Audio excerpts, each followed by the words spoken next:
Hey, it's Cosmic Charles, and I'm back with another video. So today we're doing something a little different than my usual content. Normally I play combo decks, but I've just been storming off and comboing. Well, I was storming off and comboing so much I wanted to take a bit of a break and play some Burn because after the Kadoltha Rebirth banning, there's actually a lot of building potential in Burn right now. I really like the Pinger version of the Burn that runs the Sneaky Snackers. I think is pretty strong. But you have like Goblin Tomb Raider, you have Synthesizer and like Galblast now being like potential like burn cards, and I really wanted to see a deck that was like a burn deck that was using those to like as much to their full potential as they could possibly reach, because the current Synthesizer deck isn't really leaning to Synthesizer that hard. They're trying to also have a pinger situation going on as well. But I wanted something that was more all in with the synth. And this is what I kind of landed on, which is actually kind of pretty similar to how I used to play Burn. Because Burn was one of the first decks I got into when I was playing Pauper. My first build of it was more like the classic Burn, like 4 Lava Spike, 4 Fire Blast, like all that stuff. But I always enjoyed running one-drop threats, like Insolent Neonate, for example. I was running that in Burn. I was also one of the first people to run Implement of Combustion and Burn, and probably the first person to 5-0 with Implement of Combustion Burn. This was, of course, before Modern Horizons, the first Modern Horizons came out, and that was yeah, and that was a crazy meta back then. So I won't get into too much. It was like 50% UB control, 50% Delver, basically. Yeah, but yeah, so there's building potential in Burn. So I decided to try and get back to some Burn building for just for a little bit. It was pretty fun. Probably gonna move on to Ruby Storm now because I've kind of had my fill. But yeah, this deck is formed pretty well. I had 3 5-0s with it, 2 of which were 10-0s. Um, what this deck is doing is that you're trying to maximize your Galvlasts, your Synthesizers, and your Goblin Tomb Raiders, which means you need to run a lot of artifacts. Well, we're running 24. And Synthesizer, you want to have a very low curve. So guess how many 1-drops we're running? That's right, we're running 38 1-drops. So the Synthesizer is probably going to be online on the second by the second turn if you draw 2 lands. Demand Answers is your only 2-drop, so it's kind of like maybe it doesn't work too well with Synthesizer, but it does work well with Synthesizer if you have it in hand because you can always sack it to get it off early. And you kind of need that because you don't always want to pay 3 mana to sacrifice this if you're on like a bit of a time crunch. Inventor's Axe is the card that really drew me into it because this deck was missing another artifact that could deal damage, really. Well, it's actually missing 2, but Gingerbrute plus Inventor's Axe work pretty well together since you can give it has haste and you can give it unblockable. Because Inventor's Axe works very well with haste creatures if you're trying to use it like a burn spell, which means at any moment you can just play a creature, equip it, swing in, get in for another 2 damage with the axe. It's not too difficult to have this deal 4 damage, and you'll usually have it deal 2. And at the very least, it makes your opponent use effects. Because let's say they kill the creature you equipped it to, they haven't killed the axe, but they have killed 2 energy, so it's a little more than 1 card, but it works out well. Why am I running Lava Spike here? Oh yes, and to support the axe, you need to run more than 12 creatures, so I'm running 16. Synthesizer also helps because it can make a token as well, and 16 creatures seems to be enough to support the axe. You could probably get away with 14 if you really wanted to as well. And this kind of I was running 19 land, but that was too many. I was actually wrong. I thought that 19 lands was would I thought that by running 19 lands, you helped your ability not to be screwed more than you increased your ability to be flooded. It's actually the inverse. So I decided to go down to 18 because that felt right. Plus, you have 38 1-drops. You should be fine. And that left some room, like 2 cards really, which I decided to fill up with Lava Spike, which is kind of like the bar for the cards I was considering to be in here. Because while End the Festivities or Lava Dart can be more than 3 damage if it gets rid of a blocker, that's only in specific situations, so it kind of felt right to have it in the sideboard. You could have a Searing Blaze here instead of the 4th relic. It's up to you. I'm not really certain. I'm just kind of trying new things with the board. 4 Pyroblast, because we're more of a Sly deck than a burn deck. There's that old don't run card draw, just run more burn. Don't run counter, just run more burn. But this isn't like a classic burn deck. It's a classic Sly deck, although you do kind of have those burny starts. Yeah, I think that pretty much covers it. So it's your just straightforward Sly aggro deck, just trying to get down your recursive threats and then burn them out from hand. Yeah, it's been pretty sweet so far. All right, and so for today's video, we're doing some League gameplay from my most recent 5-0. I was trying to get some good gameplay for this deck, but I kept forgetting to record games. Like, I would miss game 1, and sometimes I'd, like, enter in halfway through game 3. One time I started recording, like, halfway through game 3 or whatever, so I couldn't use that league. It was just large swaths of gameplay we're missing. So instead we're just so I decided, fine, I'll just get another 5-0, and we did. And I'm probably going to not play the deck for a little bit and just go back to playing combo, because while burn is fun, you reach your sanity with it pretty quickly. All right. Hope you enjoy.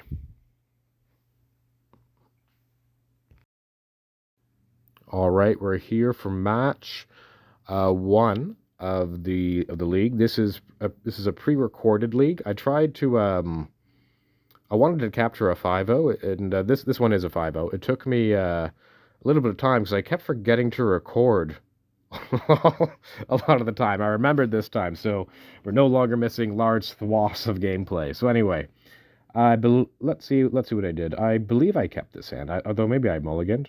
I kept. I like to keep 1-drops. This hand's not the best, but it does have 2 Lava Spikes, a Ginger Brute, so maybe we can do some things here. I really needed that to be another land, though. I'll lead on the Epicure. Yeah, this hand's kind of medium, but if he has a land, I could be fine. And they go Ponder. And they do blind flip on the Delver as well. So I really need to hit a land here. If I don't, do I go for the Synthesizer? I'm not sure. I might try... Oh, here's what I do. I go for the Bolt on their Insectile Aberration on the upkeep. In order to, like, expecting this to get countered, but maybe I can Bolt them on my turn now. In order to, like, tap them out a bit. And they go Thought Scour, and they get in for 3. So I did hit the land, that's great. So now I can Bolt their Insect, and I can play my Ginger Brute, and I can get in for 2. Alright, I've only dealt them 2 damage, though, so that's not the best. They're at 16, and they go Ponder. I was counting how many instants and sorceries they had. They currently have 1, 2, 3, 4, 5. Oh, there they go. Double Tear. Guess they had 6. So lead on a Synthesizer to get these down. Now I can play my 1 Lava Spike and a Goblin Tomb Raider. And I'll just pass the turn. I could have held on to the Lava Spike in order to give my creature unblockable, get him for 1 more point of damage. But I wanted to get that Lava Spike out of hand. And they just played 2 more things. So I am, I am dead here. The reason why I'm dead is because they have a Boomerang that they revealed. I had forgotten about it, but then I remembered, I think around nowish. Yeah, when they tap for 2, I'm like, 2 blue. I'm like, oh yeah. And so, and so there we go. So we lost game 1 against Monoblue, against Bokuina as well, which I believe is probably a leaderboard player. So here I'm taking out all my demand answers and my Lava Spikes. I'm not quite sure if that's right to fit in the 3 Relic and the 3 Pyro. Maybe it would have been better to do something a little different. I'm still figuring out the sideboarding here. This is a much better hand, by the way, so I can lead on with a Clockwork Percussionist, which will give my Goblin Tomb Raider haste. It's looking like a pretty standard burn hand right now, but you have to remember, all my stuff costs 1. So I play this in order to bait out a removal spell, like a Spell Pierce, so that my Goblin Tomb Raider can get in under a Hydroblast. And we get in for 3. They play an island, and they go Brainstorm. And they go Thought Scour. There's an Inventor's Axe. That was a great draw. So I can put the axe onto my Clockwork Percussionist, so now they need to deal with this, and hopefully I can draw a card. And I'll just get him for 5. I am 1 artifact away from Metalcraft for this Galv Blast. So currently, they're pretty much at 4 right now. Oh, and they just concede. All right, that was nice and short. On to game 3. I don't think I changed my sideboarding here. Demand Answers is a card that can get countered pretty easily, so I don't think it's quite right to put it in. I do decide to board in a 4th Pyro, though, over a Chain Lightning, which may or may not be right. I got to go Relic turn 1, so that's good. Sometimes you want to consider holding the Relic, but I feel like, you just got to go if they have it, they have it, and play it into the 1 blue, because it just kind of gets worse. But they decide to tap out for a Ponder, saying that I don't have it, in fact. Normally this player was is an Elves player, but I guess they play Terror as well. I do another land, so that was great. So I can Relic away that Ponder. Let's see what they do here. They Island Cycle. They play an Island. And I draw a Mountain, that's fine. I'm going to exile a card from the graveyard first. Then I'll play the Voldaren. Oh, I guess I'll play the Gingerbrute. And I'll play the Voldaren Epicure. It's probably going to get Hydroed right now, but, well, I mean, I wouldn't say probably. But it did get Hydroed. And I felt like there's a pretty good chance of that happening because you need to deal with my permanent sources of damage that are on the battlefield because I have this Relic that's on the field right now, which will make it harder for them to get a dude down. Oh, wow, that was pretty good. So I drew the Axe, so I can exile a card from the graveyard, play a Mountain, play the Inventor's Axe. And I was considering bolting this Delver, but I'm actually not going to. I think I can beat the Delver with my own Delver. It's just a Gingerbrute Delver. And because I have all this burn in my hand. So I'm going to hold the burn for the face. I can race a Delver even if it were to flip right now. They go Brainstorm, and I pause for a second, but I decide it's a good idea to counter this Brainstorm. They couldn't deal with my Axe this turn, so I want to stop them from being able to deal with my Axe next turn as well. It also makes it harder for them to fill their graveyard with instants and sorceries for a Snake. They go Thought Scour, and 1, 2, 3, 4, so they currently are 1 short of casting a Terror. Okay, so I can lead in a Clockwork. They counter, which means that I can sacrifice my Relic to exile the graveyard now.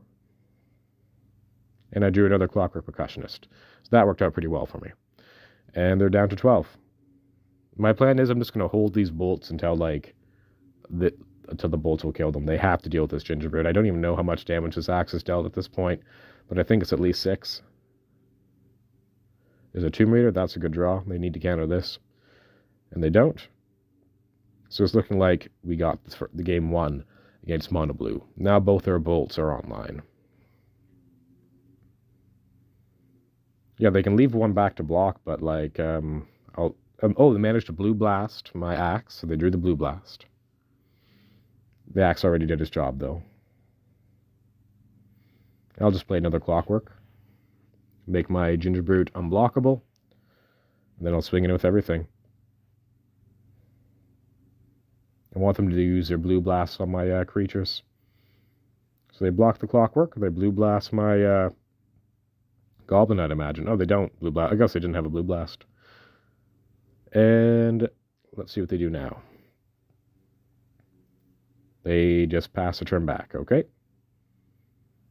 I'm going to make my Gingerbrute unblockable, and I'm going to get in again. This is lethal, so if they don't have it, so if they don't have anything, they need to do something. So I'm trying to get them to run out of counters in hand to deal with my board, and that way I can just double bolt them and deal with that. But I'm going to wait until it's more guaranteed. They're at 1. So currently this Gingerbrute is presenting lethal, so there's no need for me to run out my bolts. And we won the match.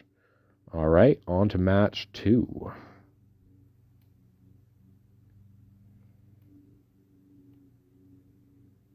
Okay, let's see. This is match 2. 1 second here. Let me just make sure the speed is still... That's 3 times. Yeah, good. So the speed does stay. All right, so match 2. This is a pretty good hand. The thing is, hands like this with all the one-ofs, they can be pretty anemic if you draw lands, if you draw too many lands. So it's a little concerning, but we shall see. because we do have the 2 Voldaire Epicures and the Clockwork Percussionist, which can be kind of which can cantrip kind of. So we get in with the Clockwork, and they play a Citadel Gate. So they choose blue. So this is looking like Cogates.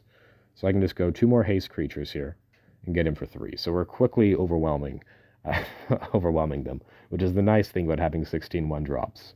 1-drop hasty, 12 1-drop hasty creatures. They play a Modern Age, and I drew an Adventurous Axe, which is actually phenomenal, and I can just curve out here completely.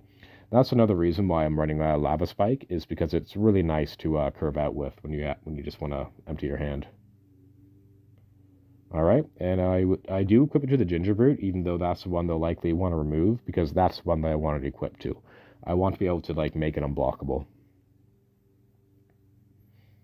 It's the only thing that'll kill it right now, I think, is a Journey, and I'll just re-equip the axe if they Journey it. And they go Squadron Hawk.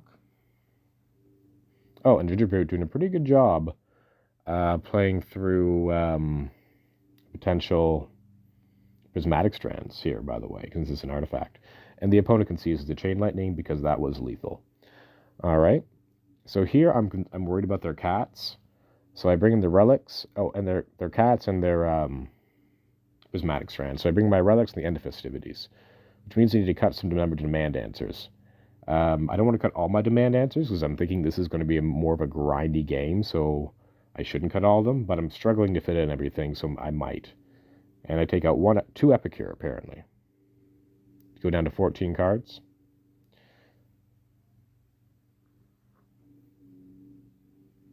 Maybe that was right. I'm not certain. I have a double relic hand. And the opponent lives in Citadel Gate. It's a pretty good start for me. I get to go turn 1 Tomb Raider. And get him for 2. Our opponent goes Azorius Guildgate. And I go, I guess it's Relic into Gingerbrute.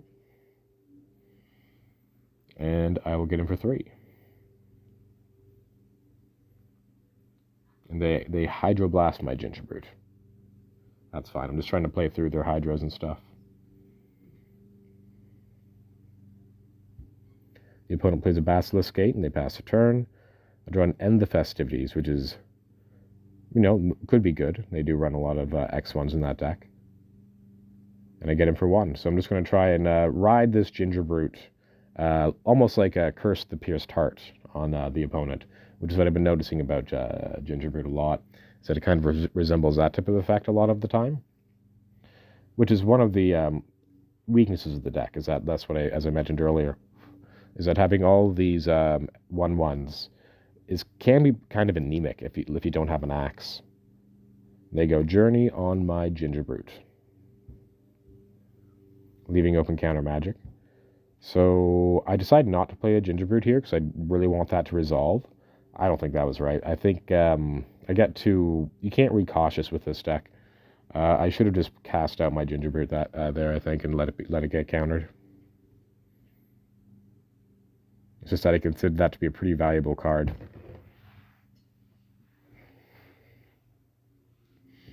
And I'm getting pretty close to just cracking one of these spell bombs. They haven't given me anything good for the graveyard, though. Yeah, so I'll just play a Gingerbrute. I mean, it did resolve there, so I guess it was a good thing I waited, but, I mean, they might have a Journey anyway. They draw and discard a card. And the card they discard is... what? A Seagate. And I'll just exile the Seagate from the graveyard, and they're just passing back.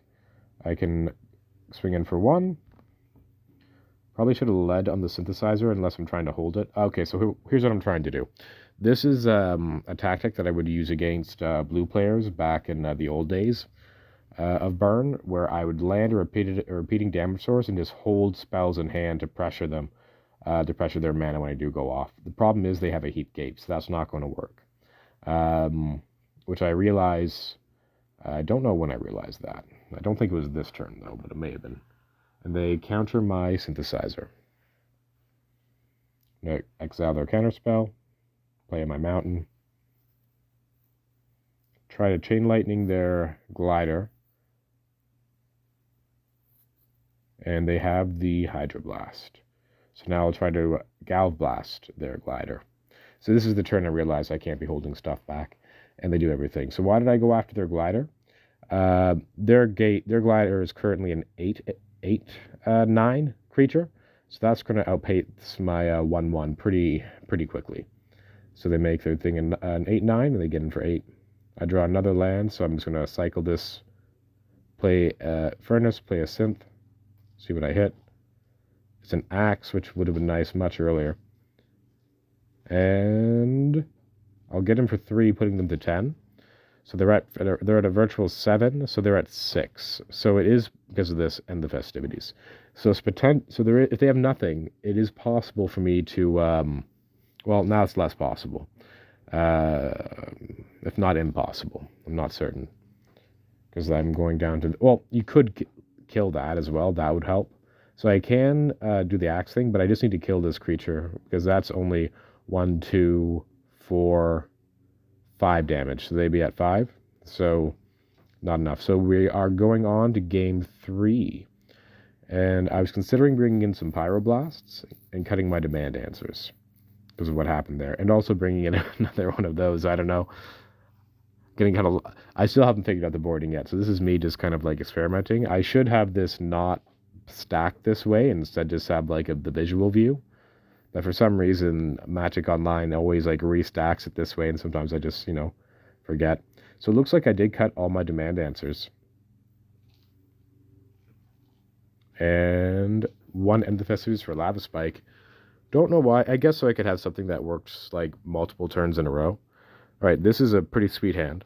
I get to go turn 1 Gingerbrute. I was also considering not bringing in my relics because of how poorly performed there, but I feel like Prismatic Strands is pretty good against us, and they have spot removal for Gingerbrute, so it's not like I can really expect to ride it all the way to victory against them, like we did against the blue guy.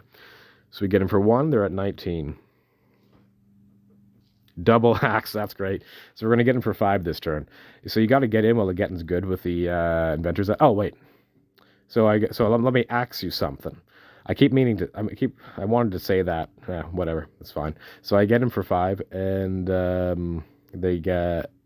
Which is great, because you want to treat the Inventor's Axe like a burn spell, pretty much. Trying to get it in for as much damage as it can. Or I guess more like a Goblin Tomb Raider, I suppose, would be more accurate. So we now have a 5/1. They have an island. And so here I lead on the Synthesizer in case I draw another haste creature. And they have a Hydroblast open. So they could go after my inventory here, but I reveal a Galvanic Blast, which is 4 damage. So I think they elect to counter the Galv Blast instead here. Whereas previously they go after an Inventor's Axe. But now if they kill my Inventor's Axes, they've all done 4 damage already. So it's like, that must feel so bad. And then they counter my Galv Blast. Honestly, they should have destroyed my Inventor's Axe, because that's 4 damage as well, unless they can kill my Gingerbrute. Maybe they're banking on just killing my Gingerbrute. And they go Brainstorm. And now I go Synthesizer. And they were thinking I should counter this, but I guess they feel like they need to counter the Axe. Or destroy the Axe. And I'll play a Relic. So I currently have 3 Synths and 2 Relics on the board, so that's 5 cards I can fill my hand with. I mean, it'll take a while. Oh, which is another reason why I read Demand Answers, by the way. Although I did board it out, it's so that I can sack a Synthesizer earlier and draw cards.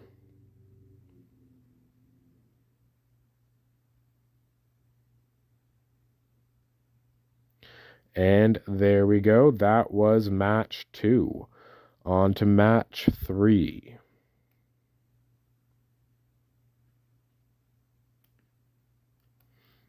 This is against Theo the Moon, or Theo the Moon, or something like that.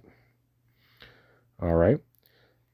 So I bought him a Voldaren Epicure after mulliganing to 6. This gives me a repeated source of damage. This is probably one of my worst matchups, by the way. It's very rare that you manage to beat them, but it can be done, but they need to draw a little awkwardly. They just have so much life gain. This is, what you call it, burn, madness burn. So I need to hit another land drop if I'm going to expect to do anything here. And I do not hit another land drop, which is unfortunate because I have so much burn in my hand. So maybe this is a little bit of a greedy keep, but we'll see. If I can hit another land drop and deal them 6, it's probably not going to be enough because they have the sneaky snacker. I could have tried to bolt the sneaky snacker, but they would have just brought it back immediately. So you can't do that and expect to find a winning line, really. Yeah, that's unfortunate. So I need to go synthesizer here and hope to hit a land. So I do. And while I have tons of damage in hand, I just have no... I'm just not going to be able to execute it fast enough. Unfortunately, I just miss my land drops too much. Missed too many land drops. So I'm just going to lava spike them here. Because I need to make up lost ground and just hope they don't have any life gain or damage spells in their hand. If all they have are sneaky snackers or something like that. They go highway robbery. That's a kitchen nip and a sneaky snacker. So I think I just concede here. Yeah, I mean, I wasn't beating that. It was too slow out of the gate. So I'm going to bring in my End the Festivities for Sneaky Snacker. And do I resubmit here? Looks like I do. So here we're going to lead on a Clockwork Percussionist and follow it up with the Goblin Tomb Raider. This is a good hand. This hand has the potential to beat... has a potential to beat this deck, Madness Burn. But again, Madness Burn is a very good matchup against us because of how much life they can gain, also dealing us damage. So now I can go Goblin Tomb Raider, and this is a classic example of where Lava Spike would be good. And the Festivities, in terms of curbing out. But I do have, I am hitting my land drop, so I guess it's not as important. I hit a Great Furnace. I'm going to play another Synthesizer into an Axe, which is great. I'm going to swing in for 3. I'm going to try and get this Axe to go into my Clockwork Percussionist. They choose to bolt my Goblin Tomb Raider, and I'm guessing another bolt's coming from my Clockwork Percussionist here. Yeah, another bolt comes from my Percussionist, but that's okay. That took 2 bolts out. So they did get, like, some card advantage here, because they managed to get, like, 1 Inventor's Axe trigger and one of my 1/1s. But I should be able to get in for at least 2 damage with this Axe. We'll see. I discard the land, and I'll play 2 Voldaran Epicures, bringing them down to 14. And it looks like they've been missing land drops, which is one of the ways that I was able to win this game. And they get rid of both my creatures. Hopefully we can draw a haste creature for this Axe. We hit a Synthesizer. I'll play the Synthesizer. No hasty creature, just another Epicure. And they're down to 13. They finally draw their land. And they go... So now it's like kind of reverse of that. Oh, they exile my thing, so I never got to equip it. Oh well. There's a Great Furnace. Okay. I'll demand answers, sacrificing a treasure token. I draw 2 lands, not the best.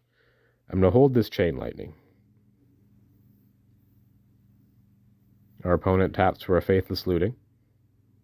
And here's the thing. If they just discard 2 Alms of the Vein right now, they're ahead. They're at 16 and I'm at 13. Like, that's what I mean by this is a bad matchup. They're just able to completely completely outvalue, really easily. So I drew another Demand Answers, that's good, and another End of Festivities. So I'm going to go lead on the Demand Answers, discarding the land. Then I'm going to go End the Festivities. Oh, this is lethal. End the Festivities, End the Festivities, Chain Lightning, and Gingerbrute doesn't even need to be cast, but I'll cast it anyway. And now we're on to game 3. Managed to get a game 3, taking advantage of our opponent's shaky land situation, and also the fact that it seems like they didn't keep very much life gain. So this is a 4-lander, so I mulligan it. It's not going to get the job done. I keep this hand, but it's not very good. It needs an artifacts like you wouldn't believe. But I drew a Great Furnace at the top, literally the best draw I could possibly have. The next best draw would be another artifact, and it would depend on what they do. So they get rid of my thing, but I drew an Inventor's Axe, which is amazing. That's actually my best draw in this situation. So right now, 2 perfect top decks. and they're down to 14. They now go Mountain. And, honestly, I think that cast into the fire slowed, them down more than it slowed me down, which is great. 38 1-drops, It's hard to out-tempo. And then they go Kitchen Imp. So I'm going to need to bolt that because, it will get 4 damage through because my creature's a 4/2. So unfortunately, I do draw a Ginger Brute, so that's 1 artifact away from Metalcraft time, and I'll get him for 5. And I also have another creature I can equip the axe onto as well, should they remove my Goblin Tomb Raider. So Goblin Tomb Raider go in the Inventor's Axe and Goblin Tomb Raider go in the distance. Opponent is struggling to find a removal spell. I suspect that this game, they kept a lot of life gain in hand because of what happened last game. Alright, so I still don't have the artifacts. This Demand Answers is a little shaky right now. Can't cast it because I really need Metalcraft, but if they try to destroy my axe or something else, I'll sack it. They have a Sneaky Snacker. They go Vampire's Kiss, so they've gained 5 life so far, and they draw a card. They leave Sneaky Snacker back to block, so I'll bolt it because that just deals 4 damage, and there's my Great Furnace, which turns on my Galv Blast, so they are in fact dead. Alright, and that was match 3, on to match 4. Okay. We got very, very lucky with that one. Those are 2 perfect top decks, in the right order as well.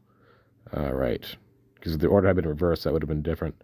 So, Barbario. Alright. Really good hand again. 3 Galv Blasts. That's great. So, I'm going to go Great Furnace into Goblin Tomb Raider. So, I had a mulligan, so unfortunately I do need to get rid of something. I just get rid of the Demand Answers. I really want these Galvanic Blasts to get online. I have 1 artifact, but again, I run 24 artifacts in the deck. So it's not really a matter of if you'll get Metalcraft, it's a matter of when you'll get Metalcraft. So I play the Great Furnace and I swing in for 2. Draws Fire Bridge, and they go. Now, this deck runs, what's it called? Refurbished Familiar.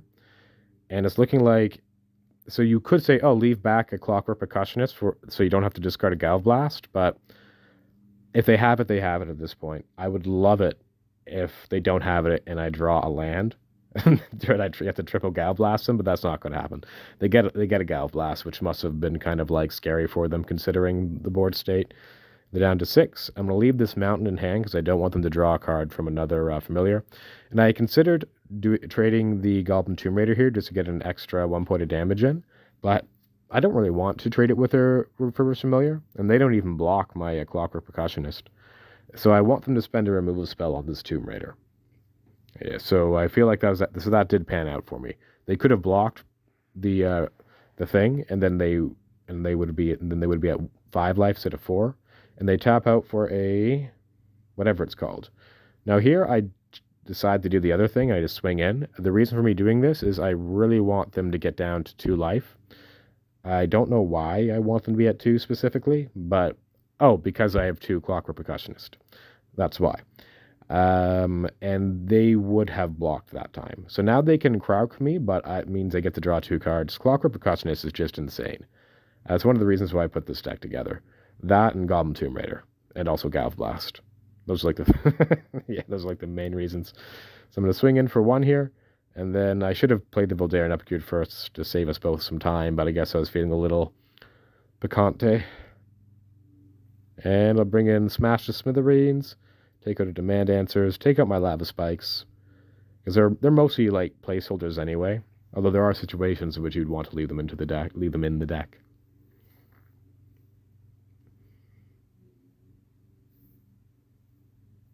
And I've forgotten what we're playing against. This happens a lot of the time, sometimes when I was sideboarding. But I believe I've boarded correctly. So I brought up my Smash. Oh, it's the Jund pile. That's why I forgot what I was up against. That's funny. So I brought in Smash the Smithereens, mostly for their, what's it called? Lembus effects. So I'm going to get rid of the Great Furnace here. Well, yeah, maybe I should have gotten rid of the Great Furnace there. I did not, because I couldn't bring myself to. This is so good for metalcraft purposes, but it does expose me to having my lands being destroyed. So I'll still lead on that one. But if they do go after my Great Furnace, that means my Adventurer's Axe survives. And this deck can hobble along on one land for a couple turns, depending on what your opponent's doing. So they have an interesting double basic start here. They go Lembas. Now would be a great time to draw Smash to Smithereens. Well, I mean, kind of. I really want to get this axe down on my Gingerbrute. So the axe count. So let's ask ourselves a question. How much damage can we deal with the Adventurer's Axe? Right now it's at 2. So it's been a shock. Let's see if they are able to kill my Gingerbrute. It's looking like they may not be able to. So I'm going to go Synth into Epicure. And I decide to hold back this Great Furnace, even though I really want to cast it and Galv Blast them. Maybe I'll reconsider. They go to 10. I decide just to go for it when they tap out. And I'm just going to Galv Blast them here. They do gain 3 life, but so kind of like I did 1 damage with that, and they're at 9. Swinging them for 5. Let's see what they'll do. We've done... Oh no, I've forgotten already how much damage I've done. I'm gonna say it's 4 damage with the Adventurer's Axe, so this should be 6. I don't know if that's right. And they go Breath Weapon. So I think we did 4, but I get to demand answers away my Gingerbrute to draw 2 cards, so that was pretty good timing. And I'll just hold this, and I'll probably bolt them on the Ren step. No, I think I think it's been 2 damage with the axe so far. It's been 2 damage with the axe. Yeah. Let's see if we can get him for 4. Might not be able to. I'll go Bolt. Or was it 4? I don't remember. Okay, and I'll play an Experimental Synthesizer. That's a mountain. I'll discard this mountain. Considering not discarding it for some reason. That's not good. I will then end the festivities to reduce their mana. Right now, End the Festivities looking a lot worse than the Lava Spike that it took its spot for. But again, it does kill their FAMs and their tokens, so it's conditional, Lava Spike would have been better in that situation because they'd be dead to a bolt right off the top. They do that, and they put an Eviscerator's Insight into their graveyard. I think, yeah, that makes sense. You have to put it into the graveyard. Of course, we're going to have to tap 5 next turn if they want to flash that back. They have 2 cards in hand, so maybe they have another draw spell. We'll discard. We draw the Percussionist, which means... Oh, double Percussionist, which means we may actually get in for a 4th damage with this Adventurer's Axe. No such luck. Do we reveal another Adventurer's Axe? No, we don't. That'd be nice. But, sometimes you don't always get what you want. They go in for 4, because if we drill another Adventurer's Axe, they would just be dead here. But right now they're at 1. Little nerve-wracking, because I'm sure they run life gain in that deck. So let's see what they do. I don't think they run Sudden Fangs, but they might. Or Hidden Fangs, whatever that card's called. They tap out for an Insight. They play Refurbished Familiar and draw a card. And they get him for nothing because they're worried about hasty creatures. I draw another Experimental Synthesizer. I'll play the Synthesizer. I'll play the Mountain. I'll swing with the Percussionist. Again, just trying to see if I can draw that final point of damage. They block. And it's another Mountain.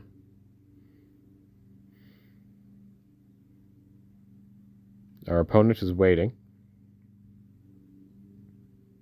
And they destroy my Samurai. And I guess they get him for 7. This is what you should be doing here. This is the right call on their port.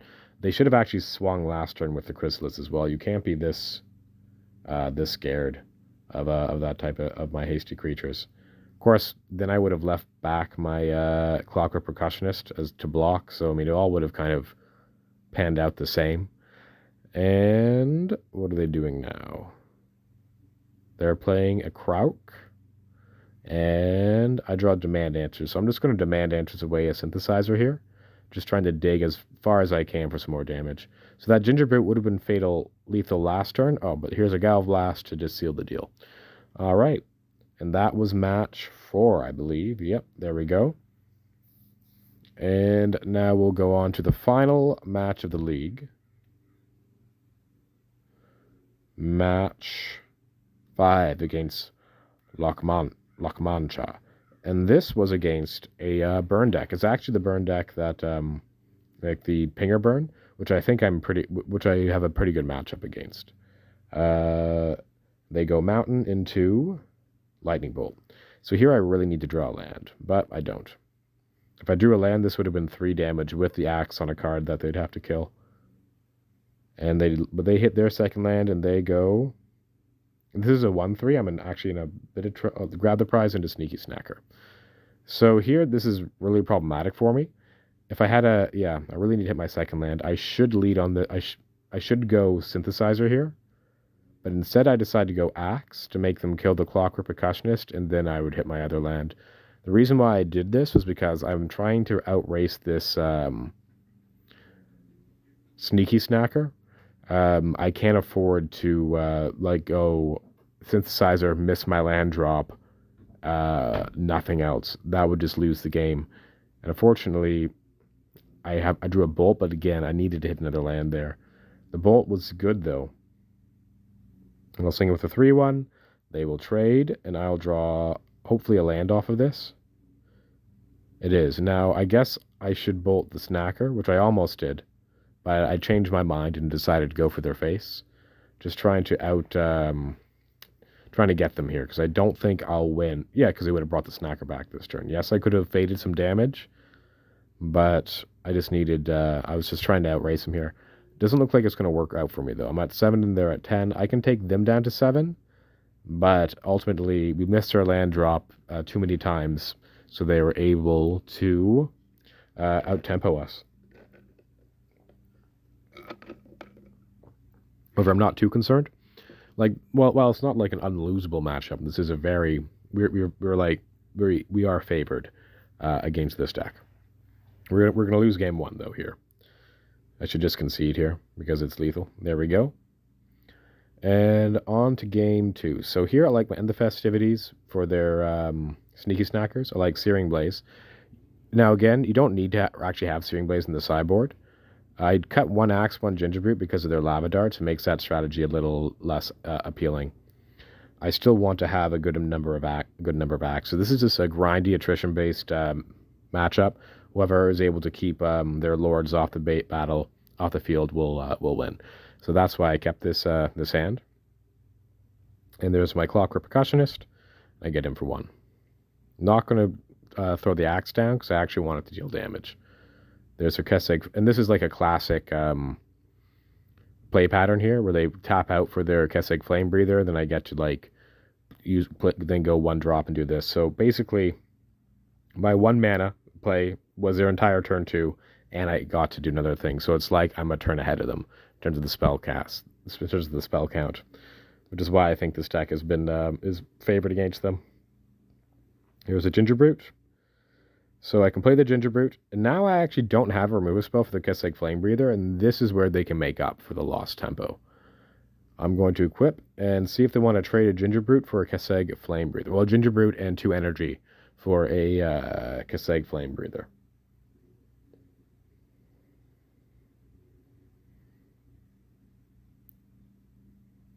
And they're thinking about it. It is a decent trade. And they just declined to take the trade because they're just going to kill it themselves next turn and deal some more damage. But unfortunately for them, there's a mountain on top of my deck, so I get to Gal Blast their dude.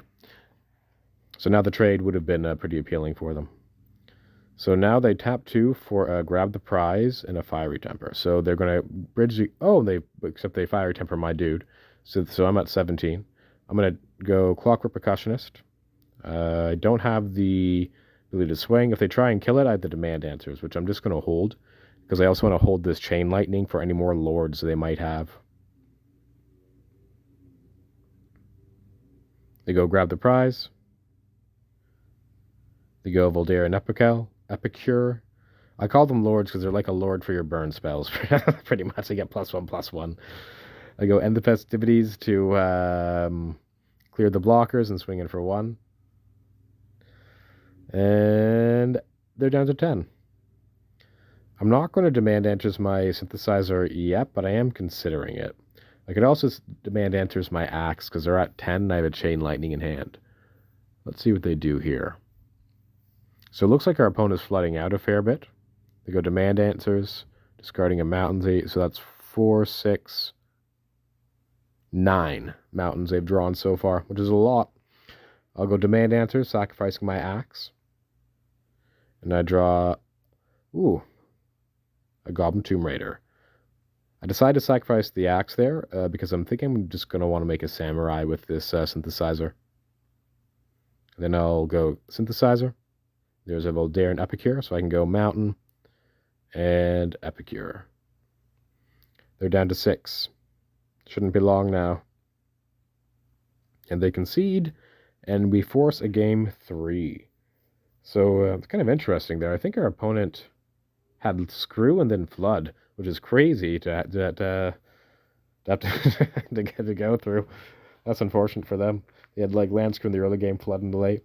They go Mountain, and then I'll go Clockwork Percussionist. I'm leading on the Mountain so that I don't get like blown out, and they just immediately bolt it, which is something you can do. And then they go Kaseg Flame Breather. I'm going to go Great Furnace, bolt your Flame Breather, and play a Voldaren Epicure. And this is what I mean. Like, this is where you just start to bury them in tempo advantage. They go Kaseg Flame Breather. And I go Chain Lightning on their Flame Breather. And then I go Experimental Synthesizer. Let's see what he hit. Just a mountain. And I don't get really any big tempo value of that. Well, I guess getting the synthesizer down is pretty good. Plus, I'm going to loot away one of these Great Furnaces, I think. Or I might hold it for artifact count.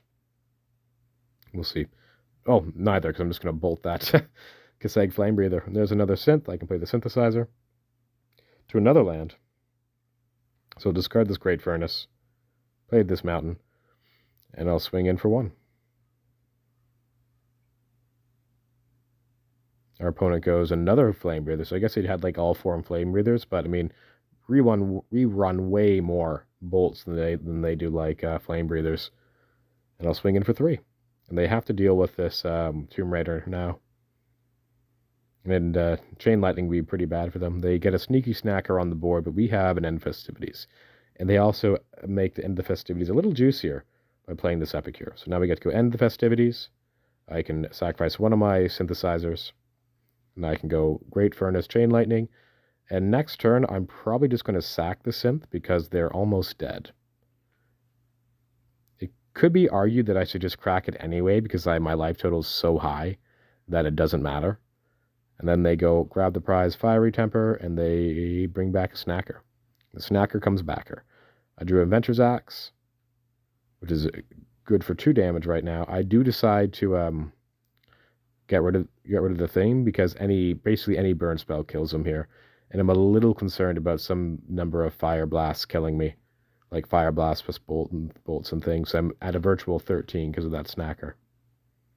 And I wouldn't want to lose to something silly like that. I'll get in for 5. They're down to 2. And Gallop Blast should finish them off.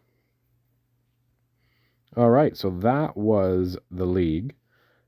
Pretty fun. I don't know if I'll be playing Burn that much in the future. I do think this is like a really viable burn deck. I also think it's doing the best job with Synthesizer, Galvanic Blast, and Tomb Raider.